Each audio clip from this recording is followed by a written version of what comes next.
আপনাদের চ্যানেল কি থমকে গেছে? ভিউজ আসছে না, সাবস্ক্রাইবার বাড়ছে না, এর জন্য আপনাদের কি হতাশ লাগছে? আর চিন্তা করবেন না, এখন সময় এসেছে আনফ্রিজ করা। ভিডিওটি শুরু থেকে শেষ অবধি দেখলে আপনি নিজেই তা পারবেন। চলুন তাহলে শুরু করা যাক।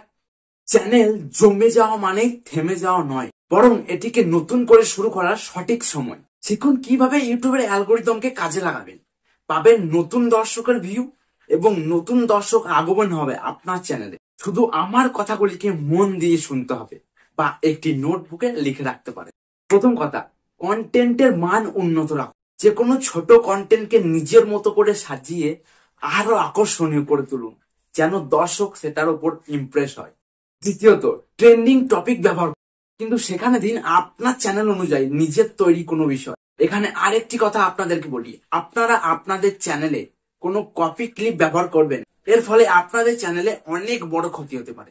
3 নম্বর কথায় আসি, ভিডিও টাইটেল, ট্যাগ, ডেসক্রিপশন সঠিকভাবে এসইও, সার্চ ইঞ্জিন অপটিমাইজেশন করুন। যদি আপনারা এই এসইও কিভাবে করবেন তা বুঝতে না পারেন, তাহলে কমেন্টে জানাতে ভুলবেন না। আমি আপনাদের এই যে এসইওর বিষয়টা সম্পূর্ণ স্টেপ বাই স্টেপ বুঝিয়ে দেব আমার পরবর্তী ভিডিও।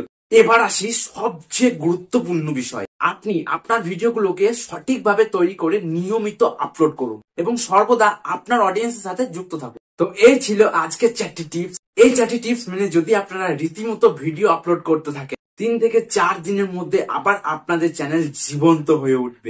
শুধু কিছু পরিবর্তন করলে আপনি পাবেন অসাধারণ ফলাফল। তো এই পুরো বিষয়ের উপর যদি আপনাদের কোথাও বুঝতে অসুবিধা হয়, তাহলে অবশ্যই আমাকে কমেন্টে জানাবেন, সেগুলো সলভ করার দায়িত্ব আমার। আর যদি ভিডিওটা একটু ভালো লেগে থাকে তাহলে অবশ্যই একটা লাইক করে দেবেন, কারণ আপনাদের একটা লাইক আমাকে ভিডিও বানাতে আরো উৎসাহিত করে। এবং চ্যানেলে নতুন হয়ে থাকলে চ্যানেলটিকে সাবস্ক্রাইব করে নোটিফিকেশনটি অন করে দেবেন এই সমস্ত সুন্দর এবং কার্যকারী টিপস পাওয়ার জন্য। তো আজকে এই পর্যন্তই, দেখা হচ্ছে আপনাদের সাথে পরবর্তী ভিডিওতে নতুন কোনো ইম্পর্টেন্ট টপিক নিয়ে। ততক্ষণে আপনারা ভালো থাকবেন, সুস্থ থাকবেন এবং সাবধানে থাকবেন।